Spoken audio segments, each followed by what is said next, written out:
Hello friends, welcome to সোপান academy. তো আজকে আমরা কেপি সাব ইন্সপেক্টর প্রিলিমস 2023 যার পরীক্ষা হয়েছিল 28/1/2024 এই অঙ্ক প্রশ্নগুলোর সমাধান দেখব। তো ক্লাসটা যথেষ্ট বড় হবে, প্রথম থেকে শেষ পর্যন্ত দেখবে ধৈর্য নিয়ে, এবং কিভাবে অঙ্কগুলো সলভ করছি এক্সাম পয়েন্ট অফ ভিউ থেকে কিভাবে আমাদের সলভ করতে হবে সেই প্রসেসটা খুব ভালো করে আয়ত্ত করতে হবে আমাদের। প্রথম প্রশ্ন কি বলেছে দেখো, এখানে প্রশ্নগুলো কিন্তু তুলনামূলকভাবে খুবই সহজ ছিল। বলেছে একটি ঘড়িতে 6টা বাজার সময় 6টি ঘন্টা পড়তে 10 সেকেন্ড সময় লাগে, ওই ঘড়িতে 12টি বাজার সময় 12টা ঘন্টা পড়তে কত সেকেন্ড সময় লাগবে। এই ধরনের অঙ্ক কিন্তু আমরা প্রিভিয়াস ইয়ারে দেখে এসেছি, তাই না? সো দেখো কি বলেছে, 6টা ঘন্টা যখন পড়বে তখন এদের মাঝে গ্যাপ কতগুলো হবে সেটা আমাকে দেখতে হবে। 6টা ঘন্টা যখন পড়বে 5বার গ্যাপ হবে, মাঝে 5টা গ্যাপ হবে। ঠিক আছে, এই 5টা গ্যাপ বাজতে তার সময় লাগছে 10 সেকেন্ড। ঠিক আছে, যখন 12টা ঘন্টা পড়বে তখন মাঝে কটা গ্যাপ হবে? 11টা গ্যাপ হবে। এই গ্যাপের সংখ্যাটা ভালো করে মনে রাখতে হবে। তাহলে দেখো, 5টা গ্যাপ হতে 10 সেকেন্ড সময় লাগছে, 10টা গ্যাপ যখন হবে তখন কত সেকেন্ড সময় লাগবে? 5কে 2 দিয়ে গুণ করলে 10 হয়, 11কে 2 দিয়ে জাস্ট গুণ করে দেবে, অর্থাৎ 22 সেকেন্ড সময় লাগবে। বোঝা গেল? নেক্সট অঙ্ক দেখো, একটি বিদ্যালয়ে 10 জন ছাত্রের গড় বয়স 10.3 বছর। এদের মধ্যে 3 জনের গড় বয়স 12 বছর, অন্য 5 জনের গড় বয়স 9 বছর। 10 জনের গড় বয়স যদি 10.3 বছর করে হয়, তাহলে এখান থেকে আমরা মোট বের করে নেবো। মোট কত হচ্ছে? গুণ করে দাও, তো দেখো 103 বছর। আবার 3 জনের গড় বয়স দিয়ে দিয়েছে 12 বছর করে, তাহলে এখানে 3 জনের মোট বয়স কত হচ্ছে? 3 × 12 = 36 বছর। 5 জনের গড় বয়স দিয়ে দিয়েছে 9 বছর করে, তাহলে মোট বয়স কত হচ্ছে? 5 × 9 = 45 বছর। তাহলে এই যে 3 জন আর 5 জন মানে 8 জন মেম্বারের মোট বয়স তাহলে কত হচ্ছে দেখো, যোগ করে দাও। 1 7 81 বছর। ওকে, তাহলে 81 বছর এখান থেকে বাদ দিয়ে দাও। তাহলে দেখো, 10 জন থেকে 8 জনের বয়স আমি বাদ দিয়ে দিচ্ছি, তার মানে 2 জনের গড় বয়স কত হচ্ছে দেখো, এখানে বিয়োগ করলে হচ্ছে 22 বছর। 22 বছর, এটা হচ্ছে কি 2 জনের মোট বয়স। কি জানতে চেয়েছে দেখো, বাকি 2 জনের গড় বয়স কত, তাহলে গড় বয়স বের করতে হলে বাই 2 মানে 11 বছর। অপশন এ হয়ে যাবে এটার রাইট অ্যান্সার। নেক্সট, এক কাপড় ব্যবসায়ী ক্রয় মূল্যে কাপড় বিক্রি করলেও 25% লাভ করে, তাহলে সে 1 মিটারের পরিবর্তে কত সেন্টিমিটার কাপড় দেয়? এটা দেখো, জাস্ট অঙ্কটা ঘুরিয়ে দিয়েছে। এই ধরনের অঙ্ক কিন্তু আমরা করেছি। 25% এখানে কি হচ্ছে? তার লাভ হচ্ছে, এই জায়গাটা মনে রাখবে। 25% লাভ, আর লাভ যখন হবে বিক্রয় মূল্যটা ক্রয় মূল্যের থেকে বেশি হবে।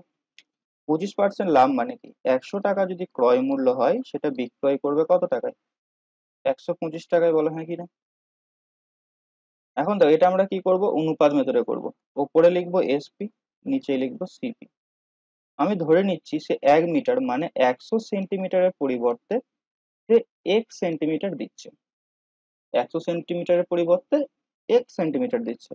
তাহলে দেখো, এখানে কে বড় হবে? 100 সেন্টিমিটার বড় হবে না 1 সেন্টিমিটার বড় হবে? অবশ্যই সে কম দিচ্ছে, তার মানে এক্স এখানে ছোট, 100 থেকে ছোট। তাহলে যেটা বড় সেটা উপরে লিখবে, সিপি মানে এসপি সোজাসুজি লিখবে। আর যেটা ছোট এক্স, এক্স এর মানটা 100 থেকে ছোট হবে, সেটা নিচে আসবে। কারণ কি, এখানে লাভ হচ্ছে, বিক্রয় মূল্যটা ক্রয় মূল্য থেকে বেশি হবে। সমান সমান এখানে দেখো 125 বড় উপরে গেল, আর ছোট 100 নিচে এলো। ওকে, এখান থেকে জাস্ট কাটাকুটি করে অ্যান্সার বের করে দাও। এটা হচ্ছে ট্রিক্স, ঠিক আছে? এটার বেসিক আমি বলেছি ভিডিওতে, এখন আর বলছি না। 25 দিয়ে 4 × 25 = 100। এটা সরি, 5 × 25 125, এখানে 4 × 25 = 100। 5 দিয়ে এটা যাচ্ছে দেখো 20 বার। তাহলে এক্স সমান কত হচ্ছে দেখো, 80। ওকে, অর্থাৎ সেখানে কি করছে, 100 সেন্টিমিটারের পরিবর্তে সে 80 সেন্টিমিটার দিচ্ছে। বোঝা গেল? নেক্সট অঙ্ক দেখো, আরেকটা। এক ব্যক্তি ধার্য মূল্যের উপর 15% ছাড় দিয়ে কোনো দ্রব্য বিক্রয় করে 19% লাভ করছে। এখানে কি আসছে, 15% সে ছাড় দিচ্ছে আর 19% লাভ করছে।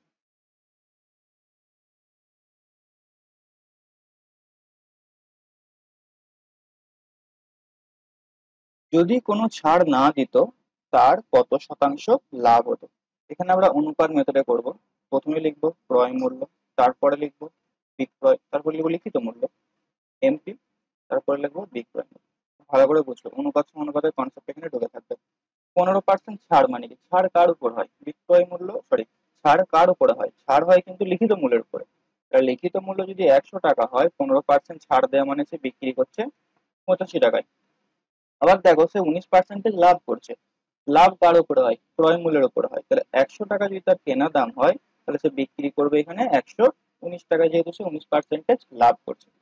ঠিক আছে, এগুলো কিন্তু সব অনুপাতে রয়েছে। এখান থেকে আমাকে কাটাকুটি করে ব্যালেন্স করতে হবে। অনুপাত সমানুপাতে ক্লাস করে থাকলে বুঝতে পারবে। তো এটা 5 দিয়ে যাবে, দেখো 5 17 85, এটা 5 20 100। এরপর আমরা কি করব? এই যে 17 আর 119 এটাকে সেম করার চেষ্টা করবো। তাহলে 17কে যদি আমি 7 দিয়ে গুণ করি তাহলে 119 হয়ে যায়। তাহলে এই 20কেও আমাকে 7 দিয়ে গুণ করতে হবে, নিয়ে নিচে নামাতে হবে। 140, আর এখানে 100 যেমন তেমন নিচে নেমে যাবে। অর্থাৎ জিনিসটা 100 টাকার কেনা দাম, লিখিত মূল্য পড়েছে 140 টাকা, আর বিক্রি করেছে 119 টাকা। তাহলে দেখো 100 টাকা জিনিসটা 119 টাকায় বিক্রি করছে, মানে 19% লাভ হচ্ছে। আর এখানে দেখো 140 টাকা সে লিখে রেখেছে। এখন বলেছে সে যদি ছাড় না দিত, মানে 100 টাকার জিনিসটা এখন সে লিখিত মূল্যেই বিক্রি করতে চাইছে, মানে 140 টাকাতেই সে এখন বিক্রি করতে চাইছে। তাহলে তার ক টাকা লাভ হচ্ছে? 40 টাকা লাভ হবে। যেহেতু 100-র মধ্যে ক্যালকুলেশন আছে, তার মানে 40%। তাহলে লিখিত মূল্যে সে যদি বিক্রি করতো, তার 40% লাভ হতো। নেক্সট অঙ্ক দেখো। এত টাকা এবিসি এর মধ্যে এমন ভাবে ভাগ করা হলো যাতে তাদের প্রাপ্ত টাকা যথাক্রমে এত এত টাকা নিলে বাকি টাকা অনুপাত অনুপাতে, মানে 2:3:4 অনুপাতে ভাগ করেছে। বি কত টাকা পেয়েছিল? এখানে আমি এক্স ধরে নেবো এই জায়গাটা। ঠিক আছে, আমি ধরে নিচ্ছি অনুপাতটা হচ্ছে একজন পেয়েছে 2x, একজন পেয়েছে 3x, একজন পেয়েছে 4x। আবার কি, তারা কিন্তু 45 টাকা করে নিয়েওছে আগে, তার মানে প্রথম জন 2x প্লাস 45 টাকা পেয়েছে, দ্বিতীয় জন 3x প্লাস 60 টাকা পেয়েছে, আর তৃতীয় জন 4x প্লাস 90 টাকা পেয়েছে। এগুলোকে সব যোগ করে দাও, যোগ করলে কত টাকা দাঁড়াবে? 9195 টাকা, কারণ এই টাকাটাই তো ভাগ হচ্ছে, হ্যাঁ কিনা? তাহলে এখানে 2x, এখানে 3x, এখানে 4x যোগ করলে কত হচ্ছে দেখো? 9x। 9x সমান কত হচ্ছে দেখো? 45 প্লাস 60, আর এখানে 90 যোগ করে দাও, কত হচ্ছে এটা? 35 প্লাস 60 মানে হচ্ছে তোমার 105, আর এদিকে 90 মানে হচ্ছে তোমার 195। 195টা সমানের বাঁ দিকে ছিল, এটা ডান দিকে নিয়ে যাচ্ছি আমি। তাহলে এখান থেকে 195 বাদ চলে আসবে। অর্থাৎ দেখো ক্যালকুলেশনকে এভাবেই সহজ করতে হবে, ক্যালকুলেশনের জন্য আলাদা কোনো ক্লাস হয় না। তাহলে দেখো এই 9 দিয়ে কাটাকুটি চলে যাচ্ছে, 1000 বাদ চলে যাচ্ছে এটা। তাহলে এক্স এর মান কত হচ্ছে? 1000। তাহলে বি কত টাকা পেয়েছিল? বি পেয়েছিল দেখো 3x টাকা, কিন্তু 860 টাকা আগে নিয়ে রেখেছিল, তাই না? তাহলে 3x প্লাস 60, মানে এক্স এর মান যদি 1000 হয় তাহলে 3000 প্লাস 60 মানে 3060 টাকা বি পেয়েছিল, অপশন ডি। অনেকে কিন্তু এখানে 3000 অ্যান্সার করে দিত, মানে 3000 যেহেতু অপশনে নেই, যাক ভালো জিনিস। তাড়াহুড়োতে 3x এর মান বের করে 3000 অ্যান্সার কিন্তু করে দেয়, এই জায়গাগুলো একটু লক্ষ্য রাখবে। এই অঙ্কটা খুব ভালো অঙ্ক। একটি নির্বাচন ক্ষেত্রে 25% ভোটদানে বিরত ছিলেন। যারা ভোট দিয়েছেন তারা 2% ভোট বাতিল হয়ে গেছে। তার ভোটের 75% যিনি পেয়েছেন, তিনি যদি 9261 ভোট পেয়ে থাকেন, তবে মোট ভোটার কত? এই অঙ্কটা আমার মনে আছে, আমি যখন WBPSI 2020-তে প্রিলিমস দিই, বা এর আগের যে এসআইটা হলো তার আগের এসআইটা, ঠিক আছে, ওই এসআই প্রিলিমসে এই প্রশ্নটা এসেছিল। সেম প্রশ্ন ডেটা সহ রিপিট করেছে এই কেপি এসআইতে আবার। ঠিক আছে, তারও আগে এই প্রশ্নটা আমি দেখেছিলাম সিজিএল প্রিলিমসে 2019-এ। তো আমি ওই পরীক্ষা দিয়েছিলাম সিজিএল 2019টা, তখন আমি এই প্রশ্নটা অ্যান্সার করতে পারিনি। তো আমি ঘরে এসে এই প্রশ্নটা করেছিলাম ঠিকঠাক ভাবে, এবং কি অ্যান্সারটা আমার মুখস্থ হয়ে গেছিল। তো আমি যখন WPSI 2020-তে পরীক্ষাটা দিই, তখন ক্যালকুলেশনে আটকে গিয়েছিল অঙ্কটা করতে গিয়ে। বাট প্রশ্নের অ্যান্সারটা আমার মুখস্থ ছিল, তো আমি জাস্ট অ্যান্সারটা ঠিক করে দিয়ে চলে এসেছিলাম। এই অঙ্কটা আমার নিজের চোখে দেখা 3টে এক্সামে রিপিট হলো, 3টে এক্সামে। তো অবশ্যই তোমার কিন্তু প্রিভিয়াস ইয়ার গুলো ভাই ভালো করে পড়ে যেতে হবে, আমি তোমাকে বারবার বলছি। এখানে যে সমস্ত অঙ্কগুলো দেখছো, 25টার মধ্যে 20টা অঙ্ক প্রিভিয়াস ইয়ারের কোনো না কোনো টাইপকে এরা কপি করেছে, তুমি ভালো করে লক্ষ্য করবে। তো দেখো এটার অ্যান্সার হবে 16800। তো আমি এটা করে দিচ্ছি, দেখো আমি ধরে নিচ্ছি যে মোট ভোট ডাটা হচ্ছে এক্স। ঠিক আছে, জাস্ট যেমনটি বলেছে প্রশ্নে সেই অনুযায়ী চলো, অঙ্ক সহজই হয়ে যাবে। 25% ভোটার ভোটদান দেয়নি, ঠিক আছে, তার মানে কত পার্সেন্টেজ দিয়েছে? 75% দিয়েছে, তাহলে এক্স এর 75% করে দাও। 2% ভোট বাতিল হয়ে গেছে, তার মানে কত পার্সেন্টেজ ভোট বাতিল হয়নি? 98%, তাহলে এর 98% করে দাও। বলেছে 75% যে ভোট পেয়েছে সে 9,261টি ভোট পেয়েছে, তাহলে এর যে 75% সেটার সমানই হবে 9,261। এখান থেকে জাস্ট কেটে কুটে এক্স এর মান বের করো। এখন অনেকে বলবে স্যার আপনি আবার সেই এক্স কে টেনে নিয়ে এলেন, এক্স তো অলরেডি টাইম আমাদের খেয়েছে এর আগে, আবার অঙ্কে আপনি এক্স কে নিয়ে আসছেন দাদা, তো আবার সে টাইম খাবে। কিন্তু এক্ষেত্রে জিনিসটা উল্টো, অঙ্কের এক্স তোমার কিন্তু টাইম খাবে না, তোমাকে টাইম বাঁচাবে, অঙ্কটা সলভ করতে সাহায্য করবে। আগের এক্স কি করতো, টাইম খেয়েছিল, সেই টাইমকে তোমাকে এই এক্স ফেরত দেবে। তো এই এক্স এর ব্যবহারটা কিন্তু আমাদেরকে ভালো মতন শিখতে হবে। নতুন অঙ্ক যদি পরীক্ষায় আসে তোমাকে কিন্তু এক্স ধরে করতে হবে। অনেকে এক্স ধরে করতে ভয় পায়, ভয় পাওয়ার কিছু নেই, খুব ইজিলি আমরা কিন্তু করতে পারি। এখান থেকে ক্যালকুলেশনটা আমরা করছি দেখো, 75টা 3 দিয়ে যাবে, 3×25 = 75, 4×25 এখানেও সেম ওয়েতে যাবে, 3 দিয়ে এটা কাটাকুটি যাবে দেখো, 3×30 = 90, 26, 3×8 = 24, 3×7 = 21, আবার 3 দিয়ে যাবে, সরি, 3×10 = 30, 3×2 = 6, 3×9 = 27, 98টা এটা 49, এটা হচ্ছে 50, 49 দিয়ে এটা দেখো যাবে 102, এটা 49 দিয়ে যাবে, ঠিক আছে। 1029 এটাকে 49 দিয়ে চালাও দুইবার, এইখানে আমার আটকে গেছিল, ঠিক আছে। 18 18 হলো 1, 98, 49, 21, 21 বার যাবে এটা, 21। তাহলে এক্স এর মান কি হচ্ছে দেখো, ওদিকে 21 হয়েছে পড়ে, আর এদিকে 4, এদিকে 4, 16 × 50, এটা গুণ করবে, এটা গুণ করলে 16800 হবে, ঠিক আছে, এটা আমি গুণ করছি। নেক্সট, একটি আয়তকার মাঠের পরিসীমা বলে দিয়েছে 20। পরিসীমা মানে আমি যদি দৈর্ঘ্য প্রস্থ ধরি, তাহলে দৈর্ঘ্যকে এক্স, প্রস্থকে ওয়াই ধরি, তাহলে 2 × x + y = 20 দিয়ে দিয়েছে। ক্ষেত্রফল দিয়ে দিয়েছে 24, আর x × y দিয়ে দিয়েছে 24। কি জানতে চেয়েছে, দৈর্ঘ্য প্রস্থের পার্থক্য মানে এক্স মাইনাস ওয়াই জানতে চেয়েছে। তা খুব সহজেই করতে পারবে।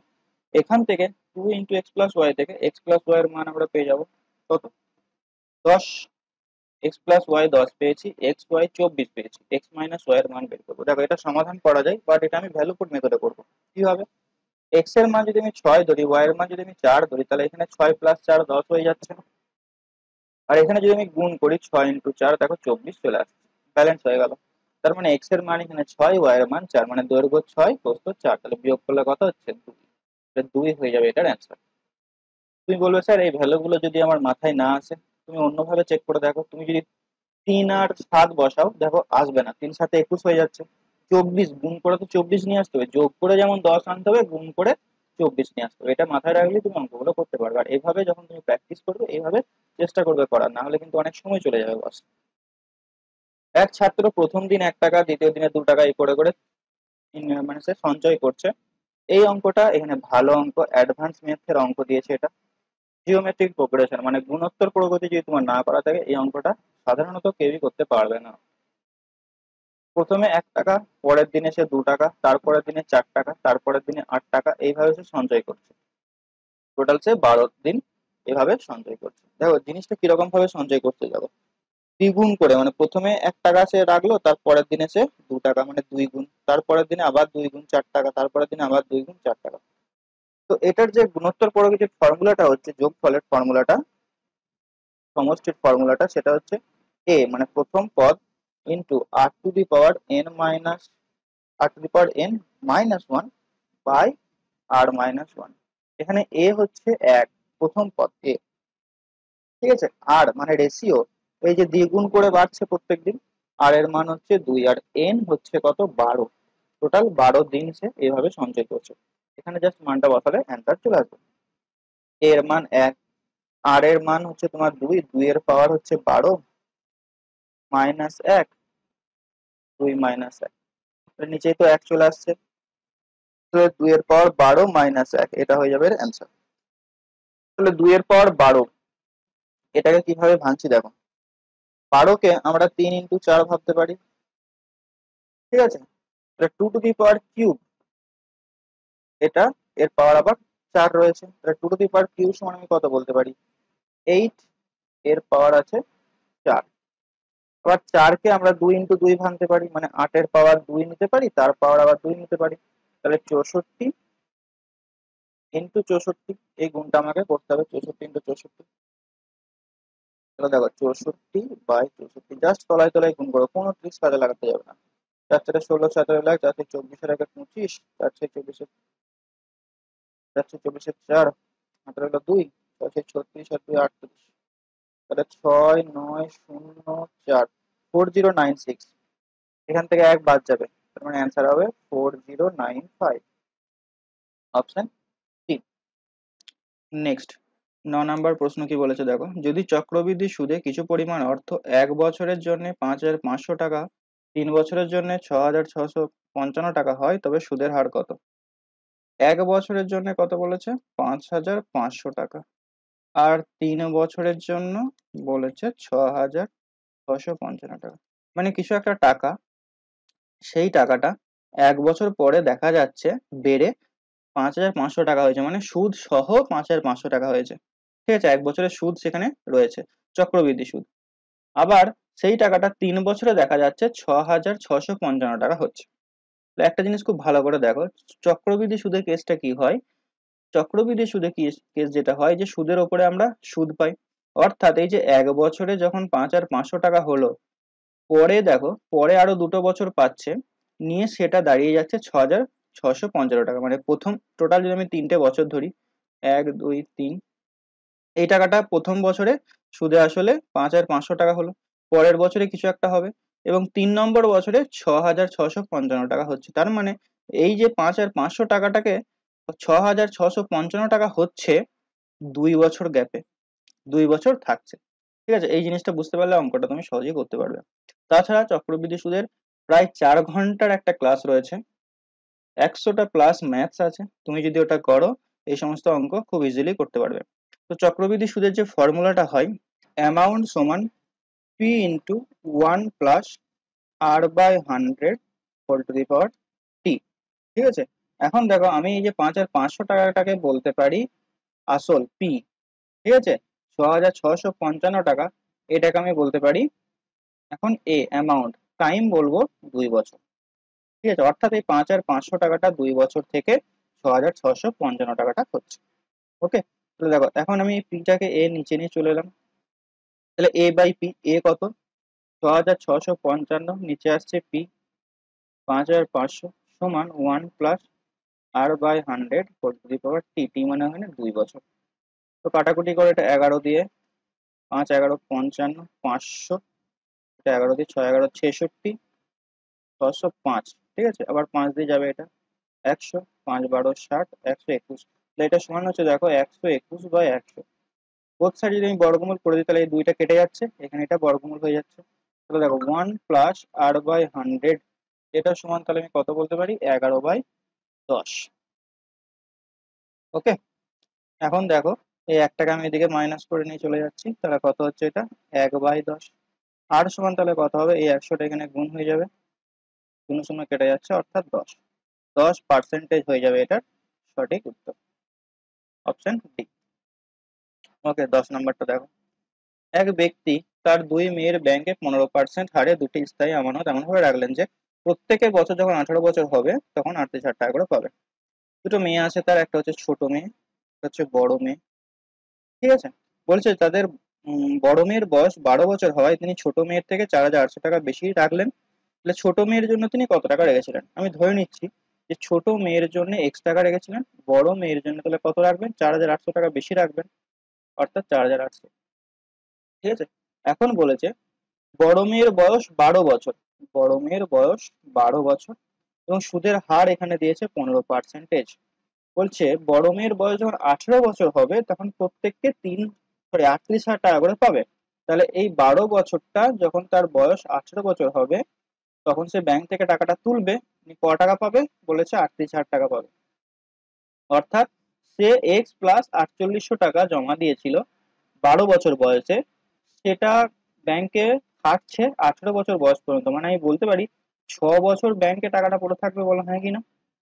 6 বছরের জন্য টাকাটা খাটছে, মানে 6 বছর শেষে সে সুদে আসলে কত টাকা ফেরত পাচ্ছে? 38,000 টাকা ফেরত পাচ্ছে। এখন সরল সুদের ক্লাস যদি তুমি করে থাকো তাহলে এখান থেকে খুব সহজে আমি বলতে পারি নেট রেট সে কত পার্সেন্টেজ পাচ্ছে, 15% হারে 6 বছরের জন্য মোটের উপর সুদ পাচ্ছে। দেখো 15 × 6 মানে 90% সে সুদ হিসেবে পাচ্ছে। এই এক্স প্লাস 4800 টাকাটা সে সুদ হিসাবে কত পার্সেন্টেজ পাচ্ছে, 90% পাচ্ছে। সুদে আসলে কত টাকা দাঁড়াচ্ছে, 38,000 টাকা দাঁড়াচ্ছে। তাহলে দেখো 90% হচ্ছে কি সুদের হার। যদি আমি 100% ধরি আসল টাকা, তাহলে এই 90 টাকা সে কি পাচ্ছে, এখানে সুদ পাচ্ছে। 100 টাকা যদি আসল হয়েছে, 90 টাকা সুদ পাচ্ছে, তাহলে মোট কত হচ্ছে তার, 190 টাকা সুদে আসল। অর্থাৎ এই 190% হবে 38,000 টাকা। আমাকে বের করতে হবে 100%-এর মান কত। ঠিক আছে, না সরি 100% না, 190% সমান হচ্ছে এই 38,000 টাকা। তো এটা গেল কি মোট সুদে আসল। তাহলে এটা কত টাকার উপরে পাচ্ছে, এক্স প্লাস 4800 টাকার উপরে পাচ্ছে। এক্স প্লাস 4800 টাকার উপরে সে 190% সুদে আসলে গিয়ে টাকাটা দাঁড়াচ্ছে 38,000 টাকা। এখান থেকে আমাকে এক্স এর মান বের করতে হবে। ঠিক আছে, তো এটা শূন্য শূন্য এখানে কেটে যাচ্ছে, 19 দিয়ে এটা যাচ্ছে, দেখো 2 বার 38,000 মানে 2000 হচ্ছে এটা। এই 10টার দিকে চলে যাচ্ছে 20,000। এখানে এক্স প্লাস 4800 সমান হচ্ছে 20,000, 4800 সমান এদিকে যাবে, মাইনাস হয়ে যাবে। তো দেখো 5,000 মানে 15,200 টাকা। 15,200 টাকা সে ছোট মেয়ের জন্য জমা রেখেছিল। তাহলে এই অঙ্কটার ক্ষেত্রে কি করলাম, নেট রেট বের করে নিলাম এখান থেকে 90%। ঠিক আছে, তার জন্য ক্লাসগুলো করতে হবে, বেসিক ক্লাস করতে হবে, নাহলে তুমি এত ইজিলি অঙ্কটাকে করতে পারবে না। এই অঙ্কগুলো কিছু কিছু অঙ্ক ভালো ছিল, 25টা অঙ্কের মধ্যে মোটামুটি 5 থেকে 6টা অঙ্ক ভালো অঙ্ক এসেছিল কেপিএসআই আমার মতে। নেক্সট দেখো, এক ব্যক্তি 2,000 টাকা দুটি ভাগে ভাগ করে 1 বছরের জন্য ব্যাংকে রাখলেন। প্রথম ও দ্বিতীয় অংশে যখন এত% সুদ পেলে মোটের উপর এত টাকা সুদ পায়। তাহলে প্রথম অংশে কত টাকা ছিল, আমি ধরে নেবো এখানে প্রথম অংশে সে এক্স টাকা রেখেছিল, তাহলে দ্বিতীয় অংশে 2,000 মাইনাস এক্স টাকা রাখবে। প্রথম অংশে সুদ পাচ্ছে 10%, তাহলে এক্স এর 10%। দ্বিতীয় অংশের জন্য সুদ কত পাচ্ছে, 20%, তাহলে 2,000 মাইনাস এক্স এর 20%। এটার মান কত হবে, 320। মোট সুদ এত টাকা পাচ্ছে। ঠিক আছে, তাহলে এখানে দেখো শূন্য শূন্য কেটে যাচ্ছে, এখানে শূন্য শূন্য কেটে যাচ্ছে। এই নিচের 10 এই 10 কমন নিয়ে আমি এদিকে নিয়ে চলে এলাম। ওকে, তাহলে দেখো এখানে এক্স পড়ে থাকছে, এখানে 2 এর সঙ্গে এটা গুণ হবে, তাহলে 4,000 মাইনাস 2x সমান সমান এদিকে কত হচ্ছে গুণ করলে 3200। 4,000 টাকা এখানে থাকুক, 3200 টাকা আমি সমানের বাঁ দিকে নিয়ে আসছি, তাহলে 4,000 থেকে 3200 মানে 800 থাকছে।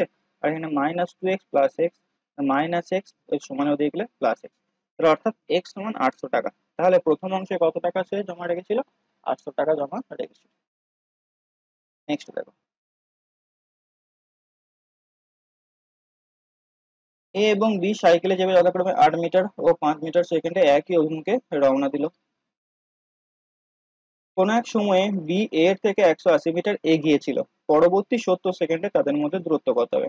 এই একটা রাস্তা ধরো, কোন এক সময়ে বলেছে বি এর থেকে 180 মিটার এগিয়ে রয়েছে। ধরো বি ধরো এই পজিশনে রয়েছে, 180 মিটার কিন্তু বি অলরেডি রাস্তা এগিয়ে গেছে।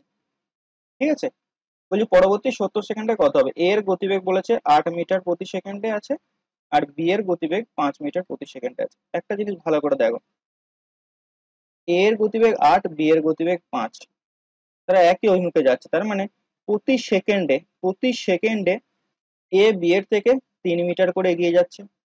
এ যাচ্ছে 8 মিটার, ধরো এখান থেকে এ গেল 8 মিটার, আর এখান থেকে বি তখন যাবে 5 মিটার একটা সেকেন্ডে, প্রথম সেকেন্ডে যেটা আমি বলি। তাহলে অ্যাকচুয়ালি কি দাঁড়াচ্ছে দেখো, এ প্রতি সেকেন্ডে 3 মিটার করে কিন্তু বি এর থেকে এগিয়ে এগিয়ে যাচ্ছে। তাহলে 70 মিটার যদি এরা যায়, তাহলে সরি 70 সেকেন্ড যদি এরা যায়, তাহলে 70 সেকেন্ডে কত মিটার এগিয়ে যাবে, 70 × 3 210 মিটার এগিয়ে যাবে। তাহলে দেখো এ বি কে টপকে 210 মিটার সামনে চলে আসছে। তার মানে এখন বি বি কে কত মিটার পেছনে ফেলেছে, বা কত মিটার এগিয়ে এগিয়ে আছে এখন, বা এ আর বি এর মধ্যে দূরত্ব কত হবে এই গ্যাপটা, তাই না।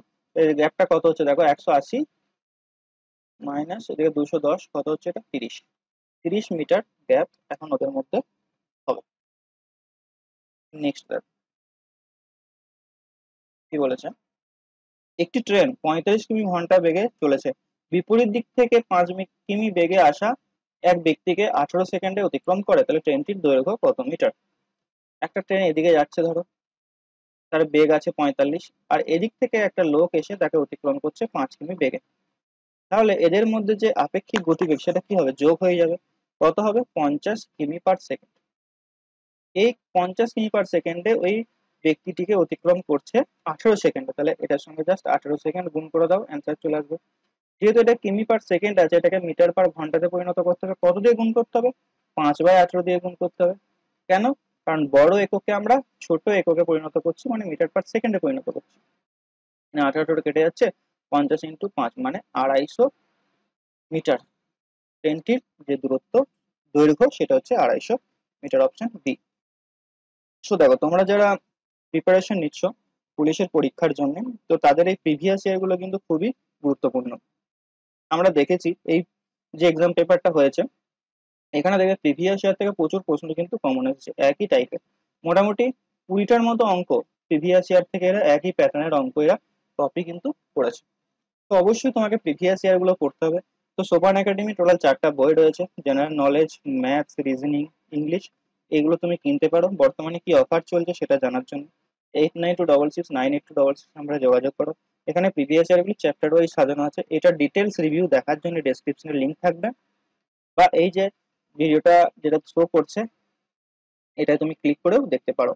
ঠিক আছে, ডেসক্রিপশনের লিংক থেকে তুমি এটা দেখে নাও, নিয়ে তারপর কিনে নাও, পড়াশোনা শুরু করে দাও। এরপরে দেখো, তুমি যদি ম্যাথসের একদম বেসিক লেভেল থেকে শিখতে চাও, তাহলে আমাদের রেকর্ডেড কোর্স আছে, 3000+ ম্যাথসের রেকর্ডেড কোর্স আছে, কমপ্লিট ম্যাথসের কোর্স, সেটাও তোমরা দেখতে পারো। এটা ডেমো ক্লাস দেখার জন্য এই নাম্বারে যোগাযোগ করো। নেক্সট দেখো, 1000 টাকা 10% হারে 3 বছরের চক্রবৃদ্ধি সুদ ও সরল সুদের পার্থক্য কত টাকা। দেখো, সিম্পল ইন্টারেস্টে যদি আমি হিসাব করি, 10% হারে 3 বছরের জন্য মোট সুদের যে পার্সেন্টেজ সেটা হবে 30%। ঠিক আছে, যদি আমি কম্পাউন্ড ইন্টারেস্টে হিসাব করি, তাহলে মোট যে সুদের পরিমাণটা হবে সেটা হচ্ছে 33.1%। কি করে হবে বের করা শিখিয়ে দিচ্ছি, দেখো। 331, 100 টাকা ধরে নিচ্ছি আসল, এর 10% কত হবে, 10 টাকা, তাহলে প্রথমে আসবে 10, 10-এর আবার 10% এক, একের আবার 10% 0.1, তাহলে এখানে দেখো আসবে 30, এখানে আসবে 3, এখানে আসবে 0.1, তাহলে দেখো এখানে 33.1%। এটা হবে নেট রেট বের করার নিয়ম, এটা তোমাকে চক্রবৃদ্ধি সুদের যে ভিডিও রয়েছে সেটা না দিলে তুমি করতে পারবে না। তাহলে দেখো মোট হলো 33.1%, এখানে 30%। তাহলে পার্থক্যটা কত হচ্ছে, এখানে পার্সেন্টেজের পার্থক্যটা 3.1%। মানে 100 টাকা যদি আসল হয়, তাহলে 3.1 টাকা হবে পার্থক্য। 1000 টাকা যদি হয়, তাহলে কত হবে, 31 টাকা হবে পার্থক্য, অপশন ডি। নেক্সট, অরুণের ইংরাজি ও অঙ্কের প্রাপ্ত নাম্বারের সমষ্টি 170, ইংলিশ আর ম্যাথসের প্রাপ্ত নাম্বারের সমষ্টি 170। পার্থক্য যদি 10 হয়, ইংলিশ আর ম্যাথসের পার্থক্য বলেছে 10, তাহলে প্রাপ্ত নাম্বারের অনুপাত কত হবে, ইংলিশ আর ম্যাথসের অনুপাতটা কত হবে সেটা বের করতে বলেছে। তো এখান থেকে তোমরা সলভ করতে পারো, যোগ করে দাও এটাকে। 2 কেটে যাচ্ছে, 1 হচ্ছে 180, ই এর মান হবে দেখো 90, এর মান যদি 90 হয়, ই মাইনাস এম, মানে ইংলিশ মাইনাস ম্যাথ ছিল 10, ই এর মান যদি 90 হয়, সরি এটা 90, এর মান 90 বসিয়ে দাও, 90 মাইনাস এম সমান হচ্ছে 10, তাহলে এম সমান হবে 80। তাহলে ইংলিশ কত পাচ্ছে, ইংলিশ হচ্ছে 90 আর ম্যাথ হচ্ছে 80, কাটাকুটি করে দিলে 9:8, অপশন। একটি পাত্রে 20 লিটার দুধ আছে, পাত্রটিকে 4 লিটার দুধ তুলে নিয়ে সমপরিমাণ জল মিশ্রিত করা হলো, এই পদ্ধতিতে আরেকবার করা হলো, তাহলে কত লিটার দুধ থাকবে। এই যে ম্যাথের কোর্সটা রয়েছে না, এই ধরনের অঙ্ক কিন্তু হুবহু রয়েছে, কমন। দেখো 20 লিটার ছিল, সেখান থেকে 4 লিটার তুলে নেওয়া হচ্ছে, ঠিক আছে, তাহলে কত লিটার পড়ে থাকছে, 16 লিটার পড়ে থাকছে। এটাকে আমাকে অংশে বের করতে হবে, কত অংশ পড়ে থাকছে সেটা বের করে নিতে হবে। 16 লিটার পড়ে থাকছে কতর মধ্যে, 20-র মধ্যে, 20-র মধ্যে 16 লিটার পড়ে থাকছে, কাটাকুটি করলে হবে 4/5। এটার যে অ্যান্সার হবে, যে কত অংশ দুধ পড়ে আছে, সেটা হবে কি 20 লিটার, এর সঙ্গে দেখো 4/5 অংশ পড়ে থাকছে, এটা একবার গেল, আবার এই পদ্ধতিটা আরো একবার করা হচ্ছে, তাহলে ইন্টু 4/5, দুইবার, 3বার বললে আবার 4/5 গুণ করতাম। ঠিক আছে, তো 5×4 = 20, উপরে দেখো কত হচ্ছে, 4×4 = মানে 64/5, 5×12 = 60, এখানে 40, মানে 5×8 = 40।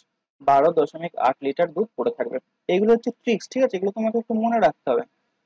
ওকে, এর বেসিক নিয়মটাও অ্যাটলিস্ট তোমাকে মনে রাখতে হবে, তার জন্য বেসিক ক্লাসের ভিডিওগুলো দেখো। দুটি সংখ্যার অনুপাত 3:5, প্রতিটির সঙ্গে 10 যোগ করা হলে নতুন সংখ্যাটির অনুপাত 5:7। সংখ্যা দুটির সমষ্টি কত? এটা তো খুবই সহজ একটা অঙ্ক, আই থিঙ্ক সবাই পারবে। 3.6:5 আর এখানে আছে তোমার 5:7। প্রথমে কি দেখতে হবে? গ্যাপ দেখে নিতে হবে, এখানে 2 গ্যাপ আছে, এখানেও 2 গ্যাপ আছে। তাহলে 5 থেকে 7 হচ্ছে 2 বাড়ছে, এই 2 রেশিওর মান হচ্ছে 10, 1 রেশিওর মান কত হবে? 5। তাহলে সংখ্যা দুটির সমষ্টি বলেছে, তাহলে 3 এর মান কত হবে? 15, আর 5 এর মান কত হবে? 25। 1 রেশিওর মান যেহেতু 5, এই দুটোকে যোগ করে দাও, 30 আর দিকে 10, 40। অপশন, কোনো বৃহত্তম সংখ্যা দ্বারা 123, 178 এবং 144 কে ভাগ করলে প্রতি ক্ষেত্রে একই ভাগশেষ থাকবে। এটা তুমি অপশন টেস্টের মাধ্যমে করতে পারো বা বেসিক নিয়মটাও করতে পারো। প্রথমে আমি 11 দিয়ে ভাগ করে দেখবো, চেক করে যে একই ভাগশেষ আসছে কিনা। 11 দিয়ে ভাগ করা সহজ, তাই 11টাকে তাকে আমি চুজ করলাম। 123কে 11 দিয়ে ভাগ করো, 11কে 11, 13 থাকছে, আবার 11 দিয়ে ভাগ করে দাও, 2 ভাগশেষ থাকছে। 178কে তুমি 11 দিয়ে ভাগ করো, তাহলে এখানে আসবে দেখো 11, 68, 66, আবার 2 থাকছে, 66, আবার 244কে 11 দিয়ে ভাগ করো, 22 আসবে, 22 2 11, আমি সবটা লিখছি না কিন্তু। 24, আবার 22 আসবে, 11 দিয়ে এইভাবে ভাগ করে দেখো, বুঝতে না পারলে নিচেই 2 আসছে, দেখো প্রত্যেক ক্ষেত্রে 2 ভাগশেষ আসছে, 11 হয়ে যাবে অ্যান্সার। এটার বেসিকটা তুমি যদি দেখতে চাও, তাহলে বেসিকটা করতে হলে কি হবে বলো তো? এই কম্বিনেশন নিতে হবে, মানে বিয়োগ করে করে দেখতে হবে। এই 178 থেকে 123 বাদ দিতে হবে, নিয়ে কত হচ্ছে দেখো, এটা 5 5 55 হচ্ছে। আবার 244কে 44-এর সঙ্গে 178 বিয়োগ দিতে হবে, 6, এখানে 6 হচ্ছে। আবার 244-এর সঙ্গে 123কে বিয়োগ দিতে হবে, কত হচ্ছে দেখো, 1 2 1, 121 হচ্ছে। এই যে 55, 66 আর 121, এদের গসাগুটাই হবে উত্তর, অর্থাৎ 11। এটা হচ্ছে বেসিক নিয়ম, বা তুমি এটা অপশন টেস্টের মাধ্যমে করতে পারো। 19 এ বি নলের থেকে 3 গুণ ক্ষমতা সম্পন্ন, মানে বি যদি একটা কাজ করে সেই সময় এ করবে 3টে কাজ, এটা হচ্ছে কি ক্ষমতা, এফিসিয়েন্সি। বি নল দ্বারা পূর্ণ হতে যে সময় লাগে, এ নল তার থেকে 16 মিনিট বেশি সময় কম লাগে। আচ্ছা, একত্রে নল দুটি জলপূর্ণ জগতে কত মিনিটের সময় লাগবে? এফিসিয়েন্সি যদি 3:1 হয়, তাহলে টাইম কত লাগবে? জাস্ট উল্টো, 1:3। এদের মধ্যে টাইমের গ্যাপ কত হচ্ছে? 2 রেশিও। এই 2 রেশিওর মান হচ্ছে 16, 1 রেশিওর মান কত হবে? 8। অর্থাৎ এর সময় লাগে 8 মিনিট, এখানে বি এর সময় লাগে 3 × 8 = 24 মিনিট। ঠিক আছে, তাহলে জলপূর্ণ চৌবাচ্চাটিতে কত মিনিট সময় লাগবে? তাহলে টোটাল কাজ আমি এখান থেকে বের করে নিতে পারি। বি যদি একটা করে কাজ করে, মানে একটা ইউনিট পার মিনিটে ধরে নাও, তাহলে বি এর 24 মিনিটে টোটাল 24 ইউনিট কাজ হবে। 24 ইউনিট কাজ, এই 24 ইউনিট কাজটা এরপর কারা হচ্ছে? এ আর বি একত্রে করছে, মানে 3 + 1, 4 দিয়ে এটাকে ভাগ করে দাও, that is 6 minute. Option C. Next, A B এর 3 গুণ কর্মক্ষম এবং একটি কাজ এ বি এর 20 দিন আগে শেষ করে, তারা একত্রে কাজটি কতদিনে শেষ করবে? একদম সিমিলার টাইপের অঙ্ক, দেখো একদম সিমিলার টাইপের অঙ্ক। এ আর বি এইভাবেই করবো আমরা। 3 গুণ কর্মক্ষম বলেছে, এ যদি একটা কাজ করে, এ বি এর 3 গুণ, তাহলে বি যদি একটা কাজ করে, এ করবে 3টে কাজ। বলেছে একটি কাজ এ ও বি 20 দিনে আগে শেষ করে, এ বি এর থেকে 20 দিন আগে শেষ করে। দেখো এটা হচ্ছে এফিসিয়েন্সি, তাহলে টাইম কত হবে? 1:3। এখানে গ্যাপটা কত হচ্ছে? 2, এই 2 রেশিওর মান কত হচ্ছে? 10। এ বি এর থেকে 20 দিন আগে, সরি 20 বলেছে, এটা 10 না 20 হবে, 20 দিন আগে শেষ করছে। তাহলে 2 রেশিওর মান 20, তাহলে 1 রেশিওর মান কত হবে? 1 রেশিওর মান হবে 10। বোঝা গেল? এরপর দেখো 1 এর মান কত হবে? তাহলে 10, 3 এর মান কত হবে? 30। টোটাল কাজ কত বের করব? 1 × 30, মানে বি এর একটা 30 দিনে শেষ করছে, তাহলে টোটাল কাজ হয়ে যাচ্ছে এখানে 30টা। এটা কমপ্লিট করবে 3 + 1, 4 দিয়ে, 30/4, মানে 15/2, মানে 7×1 অপশন। 1 জানুয়ারি এ এবং বি যথাক্রমে এত টাকা করে বিনিয়োগ করে 1 মার্চ, আচ্ছা এটা দেখো আগে লিখে নি, হ্যাঁ এখানে লিখবে এ, এখানে লিখবে বি। প্রথমে এ 40,000 টাকা দিয়েছে, 40,000 টাকাটা কতদিন খাটছে দেখে নাও। 1 মার্চ বলেছে আরো সে টাকা দিচ্ছে, তার মানে প্রথম মার্চ পর্যন্ত ক মাস হচ্ছে? 2 মাস হচ্ছে। দেখো জানুয়ারি ফেব্রুয়ারি মার্চ কিন্তু এখনো শুরু হয়নি, মার্চ মাসে কিন্তু টাকাটা খাটছে না। জানুয়ারি পুরোটা খাটছে, ফেব্রুয়ারি পুরোটা খাটছে, অর্থাৎ এই 40,000 টাকাটা এর 2 মাস খাটলো। প্লাস বলেছে দেখো এ আরো 20,000 টাকা দিচ্ছে, 40,000 টাকা তার ছিল, 20,000 দিল, মানে 60,000 টাকা হলো তার এখন। এই টাকাটা তাহলে বাকি সময়ের জন্য খাটবে 1 বছরের জন্য। তাহলে মানে দেখো 2 মাস আগে চলে গেছে, আর 12 মাস থেকে 2 মাস বাদ দিতে, মানে এই টাকাটা তার 10 মাসের জন্য খাটলো। বি এর দেখো 60,000 টাকা, সে বি কি করছে দেখো 1 জুন 10,000 টাকা তুলে নিচ্ছে, তার মানে বি এর এই 60,000 টাকাটা কতদিন খাটছে, কত মাস খাটছে, জানুয়ারি ফেব্রুয়ারি মার্চ এপ্রিল মে পর্যন্ত খাটবে। এপ্রিল মে মানে 5 মাস খাটছে। তা এগুলো আমি বেসিক কিন্তু বলছি না, এগুলো তোমাকে অ্যাটলিস্ট ভিডিওগুলো দেখে রাখতে হবে, নাহলে ক্লাসগুলো করে রাখতে হবে। ক্লাস দিয়ে দেখো এরপর বাকি বলেছে 10,000 টাকা তুলে নিলে 50,000 টাকা পড়ে থাকছে, এই 50,000 টাকাটা তার বাকি 7 মাসের জন্য খাটবে। এখানে একটা কাজ করতে পারো, এই যে শূন্যগুলো দেখতে পাচ্ছ না, এর 4টা শূন্য কেটে দাও, এর 4টা শূন্য কেটে দাও, এর 4টা শূন্য, এর 4টা শূন্য কেটে দাও। এটা গুণ করলে হচ্ছে 8, এটা গুণ করলে হচ্ছে 68, সরি 10, 60, আর 60 আর 10 মানে এখানে 68 আসছে, এটা হচ্ছে 30, এটা হচ্ছে 35, মানে এখানে আসছে কত 65। অর্থাৎ যে লাভটা হবে সেটা 68:65 এই অনুপাতে ভাগ হবে। ঠিক আছে, তাহলে দেখো 33,250 টাকা লাভ হয়েছে। এখানে মোট করে দাও এটা 120, 133। বি বলেছে কত টাকা পাবে, বি বি মানে 65 মান বের করে দাও কাটাকুটি করে। তো এটা নিশ্চয়ই ভাগ যাবে 33 250, এটাকে তুমি ভাগ করো 133 দিয়ে, 2 63, 2 একে 2, এবার 6 12 7, 7 আর 6 13, 650, 65, 5 দিয়ে যাবে এটা, 5 3 15 5 66, আর এখানে শূন্যটা চলে যাবে 250। তো এটা কাটাকুটি করলে হবে 250, 250 ইন্টু 65 করো। 25 ঘরের নামটা যদি মুখস্থ থাকে ভালো, 5 25 125, 17 হইলো 12,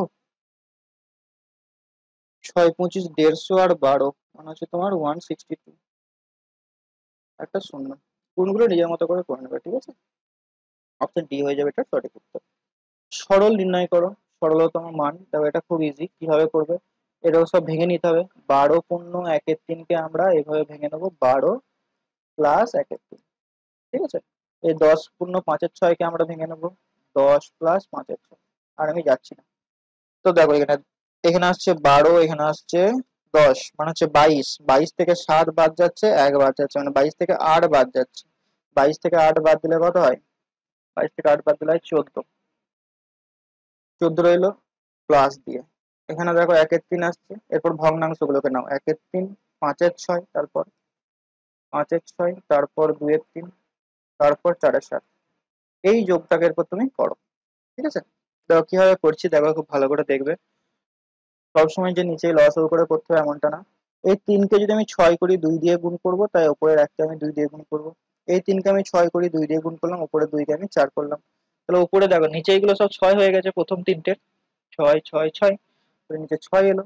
উপরে দেখো 2 প্লাস 5 7, 7 থেকে 4 বাদ দিলে হয় 3, এখানে আছে 4/7, এটাকে কাটাকুটি করে দিলে হবে 1/2, ঠিক আছে। তাহলে এখানে দেখো 14 লসাগু হচ্ছে এখানে 7 মাইনাস 8, মানে হচ্ছে মাইনাস 1/14, মাইনাস 8 আছে 1/14, তাহলে 14 মাইনাস 1/14, 14টাকে আমি লিখবো 13 প্লাস 1 মাইনাস 1/14, তাহলে সমান দিয়ে 13 প্লাস 1 থেকে 1/14 বাদ দিলে হবে 13/14।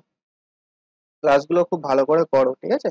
এই ট্রিক্স গুলো অ্যাপ্লাই না করলে ক্যালকুলেশন গুলো তুমি সহজে করতে পারবে না। তো এটা অ্যান্সার হবে 13 পূর্ণ 13/14। সিম্পলিফিকেশনের ক্লাসগুলো দেখবে। ক্ষুদ্রতম পূর্ণবর্গ সংখ্যা নির্ণয় করো যা কিনা 21, 36 ও 66 দিয়ে ভাগ যায়। তো দেখো এখানে আমরা যেটা করব অপশন টেস্ট, ঠিক আছে। তো এখানে 36 রয়েছে, 36কে আমরা 4 ইন্টু 9 ভাঙতে পারি, অর্থাৎ 36 দিয়ে যদি ভাগ যায় তাহলে সেটা 9 দিয়েও ভাগ যাবে, 4 দিয়েও ভাগ যাবে। আমরা কি চেক করতে চলেছি, অপশন টেস্টে আমরা কি চেক করব সেটা একবার বলে দিই। বলেছে এমন একটা সংখ্যা নির্ণয় করো পূর্ণবর্গ সংখ্যা যাকে কিনা আমি 21 দিয়েও ভাগ করতে পারি, 36 দিয়েও ভাগ করতে পারি, 66 দিয়েও ভাগ করতে পারি। তো আমরা এরপর কি করব, অপশন টেস্ট করব, যে 36 দিয়ে যদি ভাগ যায় তাকে 4 দিয়েও ভাগ যেতে হবে, 9 দিয়েও ভাগ যেতে হবে।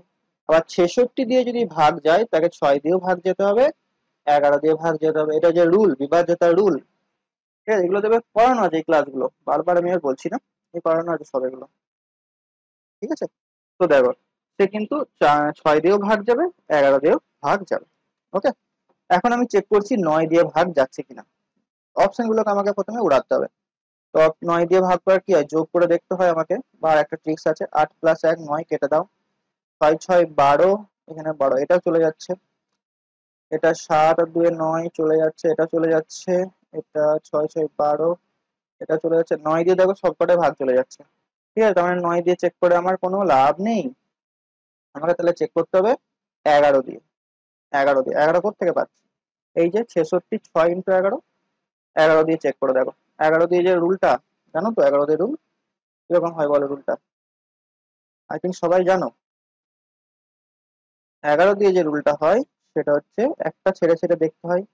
5, 1 + 6 + 1 মানে কত হচ্ছে? 7।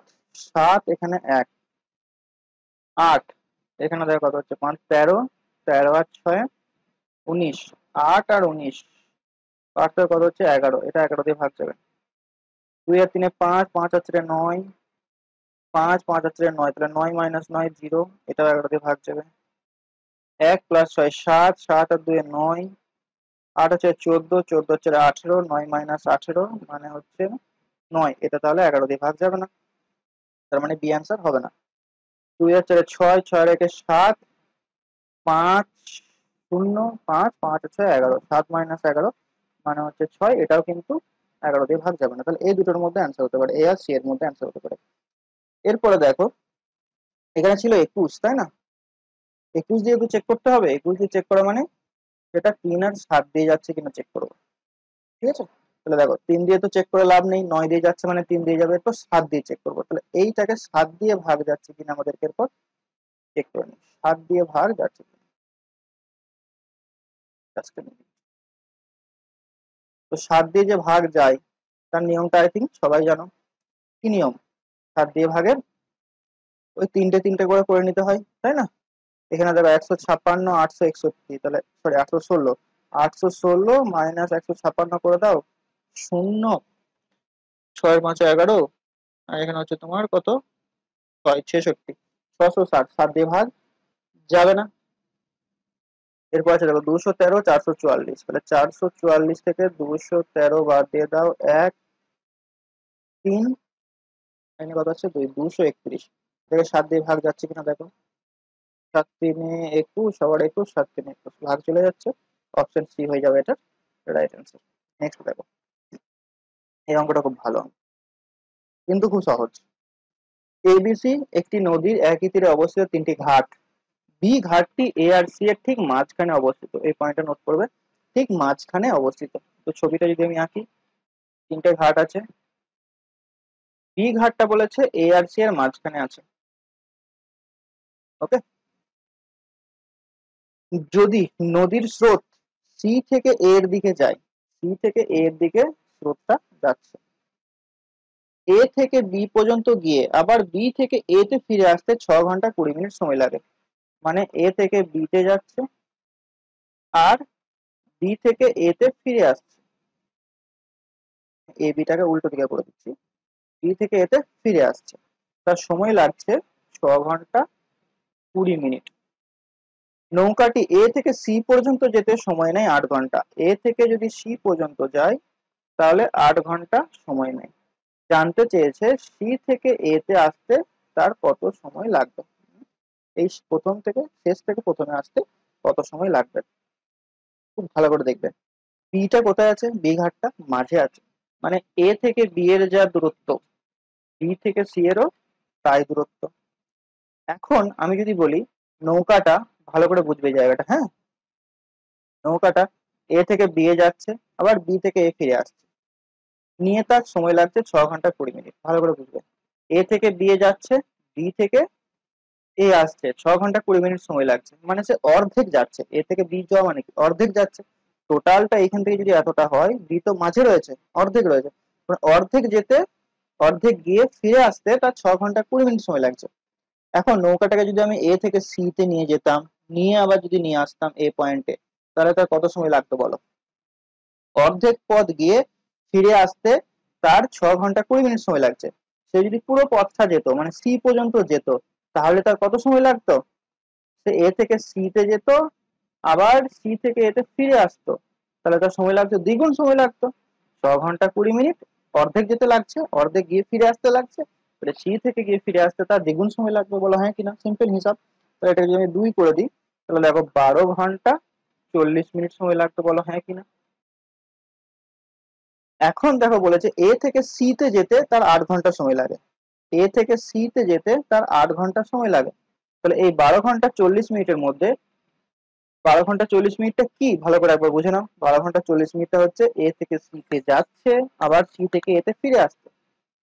প্রশ্নে জানতে চেয়েছে যে সি থেকে এ তে ফিরে আসতে কত সময় লাগছে। যাওয়াটা বলে দিয়েছে দেখো 8 ঘন্টা, এ থেকে সি তে যেতে 8 ঘন্টা সময় লাগছে, তাহলে ফিরে আসতে কত সময় লাগবে মাইনাস করে দাও। টোটাল ফিরে যাওয়া আসার সময় আমি জানতে পেরে গেছি, যাওয়ার সময় বলে দিয়েছে 8 ঘন্টা, তাহলে আসার সময়টা কত, মাইনাস 8 ঘন্টা করে দাও, দ্যাট ইজ 4 ঘন্টা 40 মিনিট। খুব ভালো অঙ্কটা দেখো, এখানে কনসেপ্টটা তোমাকে ক্লিয়ার রাখতে হবে, খুব ইজি জিনিস তাই না? তো অপশন বি হয়ে যাবে এটার সঠিক উত্তর। তো তোমরা যারা ফুল কোর্স ম্যাথস এর এই যে অঙ্কগুলো তুমি দেখছো না, এগুলো আমি নিজের তৈরি নোট থেকে তোমাদেরকে কমপ্লিট একটা কোর্স আমি এনেছি, রেকর্ডেড কোর্স, যেখানে অনেক ক্লাস পাবে, 3000 প্লাস ম্যাথ আছে প্র্যাকটিস সেট নিয়ে। প্র্যাকটিস সেট পাবে, পিএসসি ডাব্লিউবিপি যত প্রিভিয়াস ইয়ার হয়েছে ওইগুলো তুমি সব ইনক্লুডেড পাবে, প্র্যাকটিস করার সুযোগ থাকছে। তো প্রথম থেকে যদি তুমি চাও যে একবারই আমি পড়বো ম্যাথস এর ক্ষেত্রে, যেখানে সমস্ত জিনিসটা 99% কমপ্লিট হয়ে যাবে, তাহলে আমি বলবো তোমাকে এই ম্যাথস এর কোর্সটা নেওয়ার জন্য। আর চ্যানেলে নতুন এলে অবশ্যই চ্যানেলটি সাবস্ক্রাইব করে দেবে। ওকে। আর আমাদের যদি টেলিগ্রামে তুমি জয়েন হতে চাও, ডেসক্রিপশনে তার লিঙ্ক আছে, বা টেলিগ্রাম ওপেন করে সার্চ করবে সোপান একাডেমি, সেখানে তুমি জয়েন হতে পারবে। আর প্রিভিয়াস ইয়ার যদি ডেমো দেখতে চাও, ডেসক্রিপশনে দেওয়া লিঙ্কে ক্লিক করে ডেমো দেখে নাও। ওকে, তো ক্লাসটা কেমন লাগলো অবশ্যই কমেন্টে জানিও।